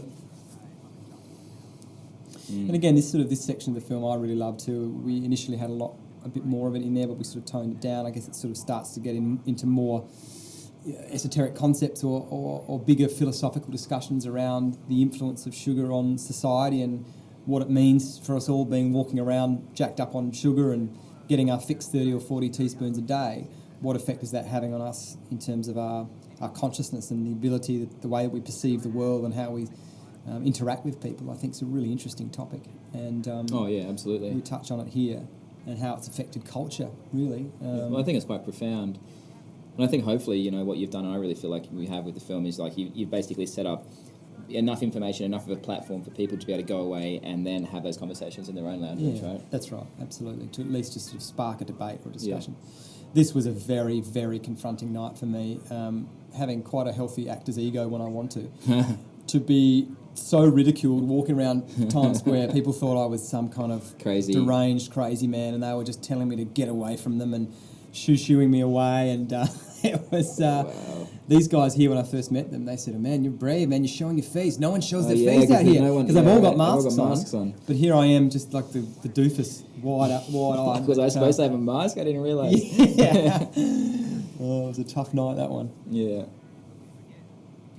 But yeah, that line there really seals the deal for me when that scientist says, if we took away sugar, what would people do for their values and preferences? Whew, that's a stretch, that comment.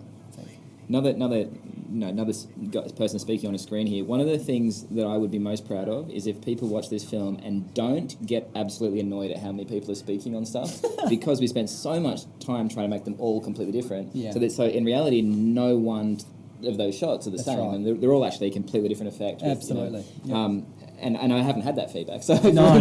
Hopefully people aren't walking out going, "God, did you see that movie with all the people speaking on the things? It was so annoying." Jess Murray there too, lovely Jess. Jess Murray's very amazing. Kind. Yeah. Again, people just really believed in the message and came along and did things just to help, which is great. Aaron here, Matheson, he's based in Melbourne as well.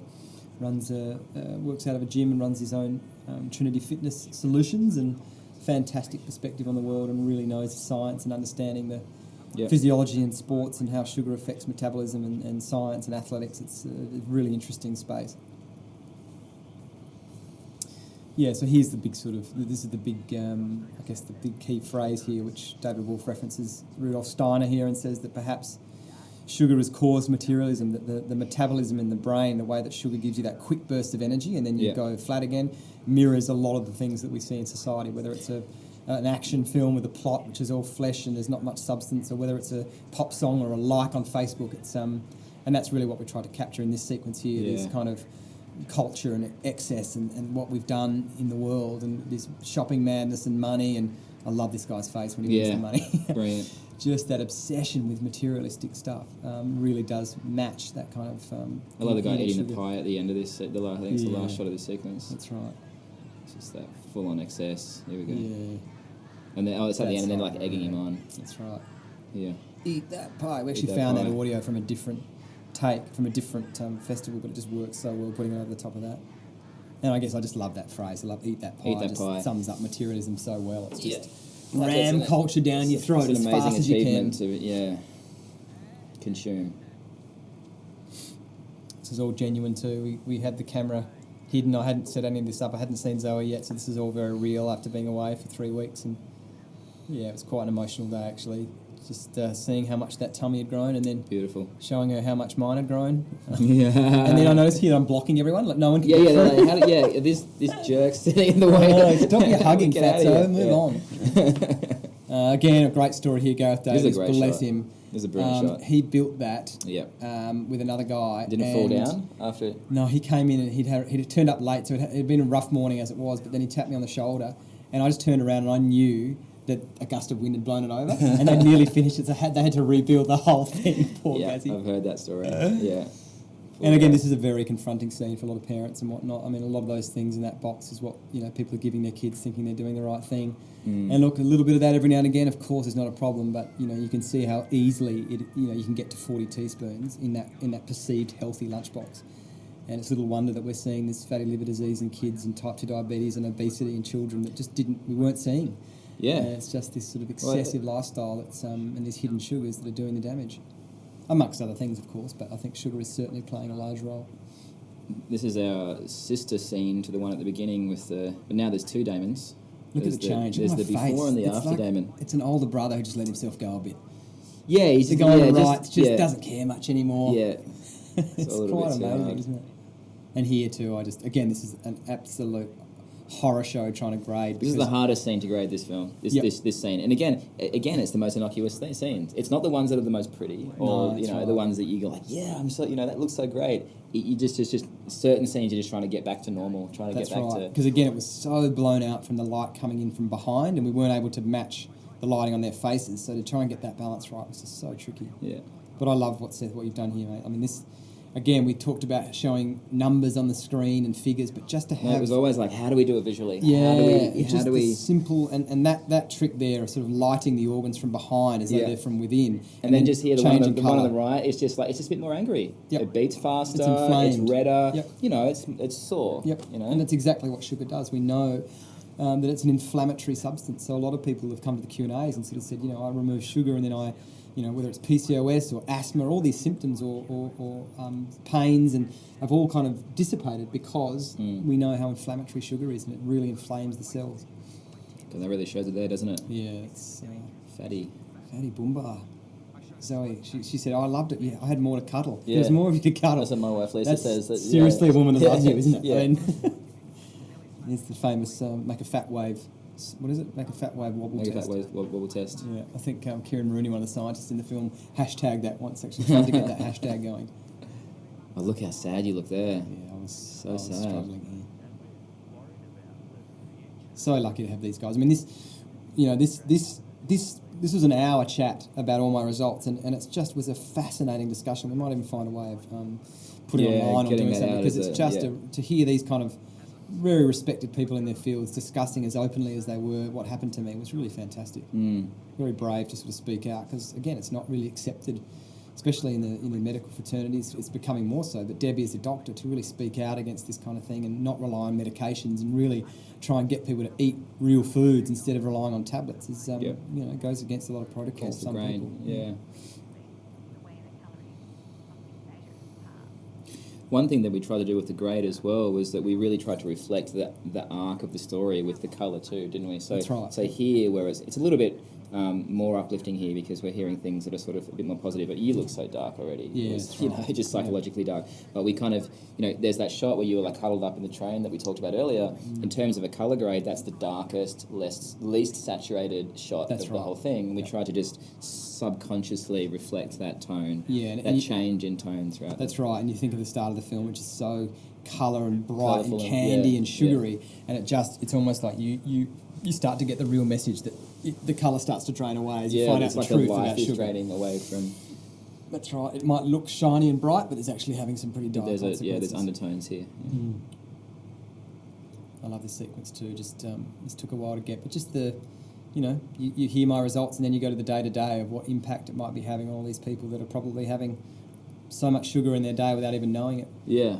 It always felt like a real contemplative scene to me, this. It's after we've just had the big impact, the big ramifications, and now we're processing, we're watching people process. What is this going to really mean for everybody, for us? That's right. And this line here from Gary Torres, which is an incredibly powerful line, that in all his research, he says that sugar is the problem, and you take away sugar and everything else becomes relatively harmless. So that he really does believe that it's a key driver, if not the key driver, in sort of obesity and type 2 diabetes, which is a huge statement to make.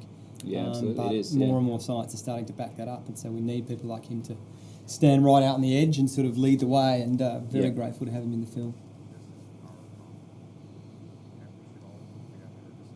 Now, initially we discussed, that the film might end around here. It was really, once I got those results, it was sort of going to be quite a sort of, I guess, a contemplative end, and that would be that. But then once I started editing the film and also writing the book, I just cut out the sugar and had a very quick turnaround. I mean, all my symptoms, my weight, everything bounced back. Yeah. And only, which is one of the great messages of the film, right? That's right. So that's why we put all this section in. This wasn't originally here, but a couple of early screenings that we showed, people said, well, what happened? We want to know how you got back to being healthy. And I guess I'd always avoided it because we didn't want it to make it a self-help film in a way and sort of talk people through it. But I'm so glad we did, because what's happened is that it is such a positive way to end the film now, is that this stuff can be turned around quite quickly. And we know now, even from the science, that fatty liver can be turned around, especially in kids, in just 10 days once you remove that fructose. So it's a very hopeful way to end the film, and it doesn't feel like it's fear-based anymore. It really says, no, you can do this just by eating real foods. It's actually not that hard. Try and avoid processed foods, because then you'll avoid fructose,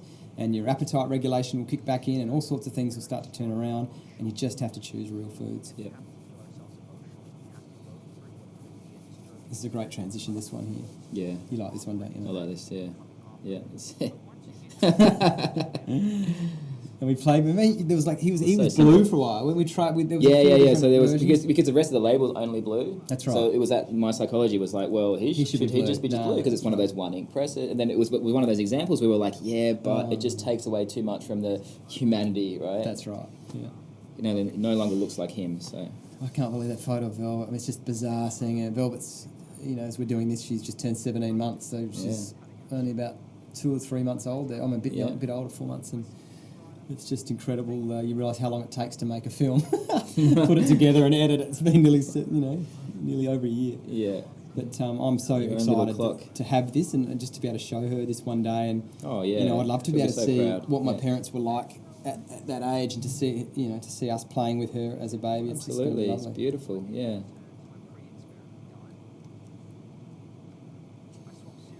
So bizarre to my... Well, this is interesting as well to me, because when you go back to now, we really see this is your diet. This is how you eat normally. That's right. This is how you ate before and how you ate post it. That looks amazing to me. That's bacon and well, eggs. it is. That's right, and that's what I mean. Like it's not. It's like you don't need all of this stuff. Like That's right. It's keep it real, and that's what our grandparents ate, and they didn't have obesity problems. They didn't have type 2 diabetes and heart disease. They were eating these types of foods because we need these healthy fats in our life. We need to eat them. Not in excess, but we've just been demonising them, so we don't have them anymore. And it's so important that we sort of change that thinking again and just go back. You know what? There's no such thing as a diet. There's no such thing as a no, fad. Exactly. That's it's the just thing, eat isn't it? real foods. People think, I have to go on a diet. That's right. It's like, no, you don't have or to I have on a diet. to follow a certain... I mean, a lot of people say to me, are you Mediterranean? Are you paleo? Are you low carb? Whatever. It's like, no, we just try and eat real food. Yeah, it's just habit, it's just that lifestyle. That should just be called eating. There shouldn't be a diet. It should be called, this is what I eat. But we've just, I guess, there's so many conflicting messages. Conditioned to... And I think we are all different. We need to acknowledge that there isn't a set diet for a person. We can all get away with doing different things. I'm someone that can't have a lot of sugar, but other people can have sugar. And that's just the way we're built. There's not one uniform diet that fits us all. And the more we can accept that, the more we can move forward and actually respect what other people want to eat instead of trying to beat them up and tell them that they're wrong. Yeah. I love this one too, mate. I like this one too. Yeah. This is an early one. And again, it's just that same thing of like, how do you make every single one different? How do you make... And even, to go the detail there of even, what people wouldn't realise, but we even had to design the labels. So not only was Seth having to do it. That's right. Gareth and I, and mainly Gareth, would be coming up with these labels like that, and we'd go, what should we call it? Oh, let's call it aquaolity. And we'd have to come up with the names and put it all together and do the style and the design and the colours. And so designing product labels for every single image in the entire film that we have a person on, of which, by the way, I think there's somewhere around the region of 291 visual effects shots in the films, and a massive portion of those are people on things, and they all had to be designed. And that's right. And Gareth did an incredible job of all that stuff, of just coming up with just the names and just the design of the labels and stuff. And that was always right from the beginning, was how do we make this different? How do we try and make a film or a documentary that people haven't seen before that's fun and exciting, and there's lots of animation that's accessible to kids and families. And I'm really proud of that we really went for it. Whether it works or not, I don't know, but so far it seems to be well received. But we really took a risk with that and said we could have. And I remember saying, if we are going to fail, we're going to fail gloriously. We're going to fail spectacularly. Going to go out in a ball of flames. And a massive ball of fire. Because you've got to try and strive for things differently, especially if you're telling a story. Absolutely, and that was and I think that was like one of the biggest mandates, wasn't it, between us from the beginning? Between you and I and Gareth and Judd and everybody else that was involved, is that we sat down in the very first conversation before we did anything, and and literally in that first meeting, a lot of these concepts came out. Yep. It needs to be an event. It needs to be a movie. It's got to be, even the idea of it being, like anamorphic, like widescreen rather than, those sorts of things. We really wanted to feel like cinema, and from my perspective as well, it's one of the things, along with your amazing vision for it and the incredible message, but it was also, you don't want to do anything that's ever been done before. That's right. Like, this has got to be something that breaks the mold. It's got to be something that no one's ever seen before. And hopefully, just hopefully, that'll allow people to be able to go in there and just get out that, what's such an important message from the film. And I'm really proud. I think that, hopefully it'll have a life. And it already is. It already is. Schools and prisons and hospitals, all sorts of people are screening it, which is really exciting. And look, this is a really great, again, example of a small example of the whole film. these kids were just fantastic. They did this dance to this song over and over again. We did about 10 different takes with confetti falling. Yeah. And we'd fed them all those foods that you saw on the table. Yeah. And some of the crew there and the parents were like, why don't you just give them some red cordial and a bit of sugar? Yeah. And you know what? I thought if we did do that, we might have got 2 good takes and then they would have been ratty and restless and it would have been a nightmare. But you give them these blueberries and avocados and cheese and these slow-releasing foods that we're supposed to be eating. And they just had this sustained energy release. And so they went on for 10 takes and did the same at this beautiful level the whole time. And to me, this was right near the end, and it kind of summed up the entire message of the film. This is a hard shot, This actually doesn't look like it. This is an incredible design by Gareth of the label, but then we had to actually end up replacing the whole front of that thing in visual effects just to be able to get her to sit right in that label and be able to track in there. And now, a lot of people have asked me too with this whether we did this on green screen, this particular sequence. Oh, yeah, right. No, this is all real. This is all real. So everywhere we went around the world, we set up the camera, we had it marked with a piece of tape so that we knew where I'd be in the frame. That's Gareth and Judd. Yeah, and I jumped up and down in all these different locations, and I got chased out of towns in America in the Bible Belt for being my undies, and but they were all real. I that same pair of undies that started off orange and ended up faded yellow. Yeah, that's right. They are the real deal. Yeah. And actually, a couple of people at the Q&As have asked if I'd sell them on eBay. Which in fact, when we did the rat tank scene with the 2 of you standing against the white background, we actually colour grade your undies to make them look the same because they were so different at the end of the process. That's right. Now, this beast on its own, my God. This is, okay. The brainchild of the wonderful and incredibly talented Alethea Jones, who I didn't really know much about. I'd met Alethea. She won Tropfest the year after I did, and just seen a couple of her short films and really loved her sense of tone and style and the way she saw the world. And said to her, look, we're going to do this film clip. I was so flat out. I said, would you help me direct it? And she just took the bull by the horns and did so much of the work, pretty much directed herself and storyboarded so much of it. And we did it, collaborate on certain sections, but she really went with it, and it's just become such a lovely standalone piece that I'm really looking forward to seeing and releasing on its own, because I think it sums up the whole film in a really fun way and for kids. And we've done a karaoke version of it as well, which I think is available on this disc and also for school kids, to really get the message again in a really fun way. And well, it's something you can just put out there on its own, can't you? And it just totally stands alone as its own story. But again, a lot of this was real. I mean, those girls were in giant moose glasses. How scary was to it make shooting that these moose. girls in the moose there? I thought Zoe was going to fall out of that thing and hurt herself. And all these wonderful costumes by Chloe, just beautiful. There's Rory and Yannicka. Rory's one of the producers. Zoe again with Velvet. Skylar, all these girls are just such terrific dancers, such good sports. Everybody really came through with this. That's right, and to think that how many of these shots only last for 2 seconds, like that one, or that one, and the effort to put me in jam and what it took long, and it lasts for a split second. But I guess people pick up on that and into stuff under the water as well. This is one of those things where we kind of just really, in terms of from a visual effects standpoint too, we just had no resources left over, and we basically tried to do this film clip at the end, right? We just shot it earlier, but we tried to put it together at the end. And so, we enlisted the help of some amazing kind of up-and-coming visual effects artists. Dane who did this stuff, and it's just really, there's like 70 or something visual effects shots right just in the clip.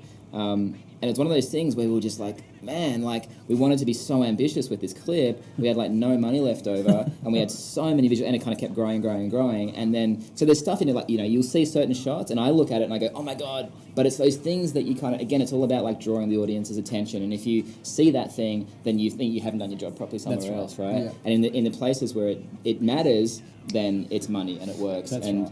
And the whole goal was to... It feels low budget because it is low budget, but there's some great stuff. I mean, but I love that it's deliberately daggy. Absolutely. It's not trying to... Well, conceptually... But there's some daggy stuff in there, which is kind of, the whole tone of it. And I think what's great is that people do leave the cinema. It's an uplifting way to end, the whole experience. Absolutely. And have a laugh, and you kind of walk out and have a bit of a whistle. And even this line there, we're coming for your kids. I love that ends the whole film. Yeah. Because it's so pertinent. That's what the companies are doing. They are targeting. And here you see, there's Alethea on the other escalator going down. That's Alethea. There's me in the grey shirt. There's Seth at the front there in the grey. Gareth, the production designer. Initially, we were going to have the credits follow them above, but it just it ended up happening that, I put Archie down, who's Gareth's nephew at the top there, and he just followed me on cue. We didn't plan it. With the little red shorts on the top, he's so cute. The fact that this little boy is following Mr. Sugar is just so perfect. And we've got Verge's little daughter there as well in the middle, beautiful Virginia, who helped out. There's Nick Batsius down the bottom, one of the other producers. So it was a full family affair, and this is one of the last things we did. So it was, this was fun. What had been a very big 3 years putting this whole beast of a thing together. I think that was almost the last thing that we shot. I think it was too. We shot at the end of the film clip. It certainly was an experience, this film. It's been a hell of a journey, wading through science and special effects and all sorts of things, but I feel very grateful to have worked with people like Seth and the whole team. We really were surrounded by some really wonderful creative people that gave so much of their time for very little, and they really believed in the message, and I think that's why it is resonating with people. So I'd like to send out a huge bolt of love and thanks to all those people that helped out, and especially to you, Seth. Absolutely incredible effort, mate. Really heroic, and we should all be very proud of putting something out there in the world that hopefully will make a difference down the track to people. That was always the aim for us, and it's been wonderful to see how it's been received so far. Yeah, well, likewise, brother. And I just want to say, you know, it's your incredibly pure and beautiful and well-intentioned vision that brought the entire team together. It was the reason that I signed on, and I know that it's the reason that everybody else signed on. And you know, you need to be commended for the, you know, your absolute commitment and dedication to telling a story that is so important to you and that you so wholeheartedly believe in, and we all believe in it. You know, because you believe in it, and because it's an important and quite a monumental thing to have put out into the world, I think. So, Thank you, mate. I'm really humbled. A wonderful love-in happening in this room. Thanks for taking the time to watch that and listen to our ramblings. It was actually quite fun to do, wasn't it, Seth? It was fun. Just two always blokes sitting reminiscing. in a room. Yeah, and I'll have you know, we're heading a platter here that's got strawberries on it, some nuts, banana, nuts, and some cheese and blueberries. So it's we're doing the right thing. We're actually we're practicing what we preach. So thanks for everyone. Thanks for the support. Thanks for sitting through this, and all the best. And if you did like it, spread the word, get it out there, especially to those kids. Thanks for listening, guys.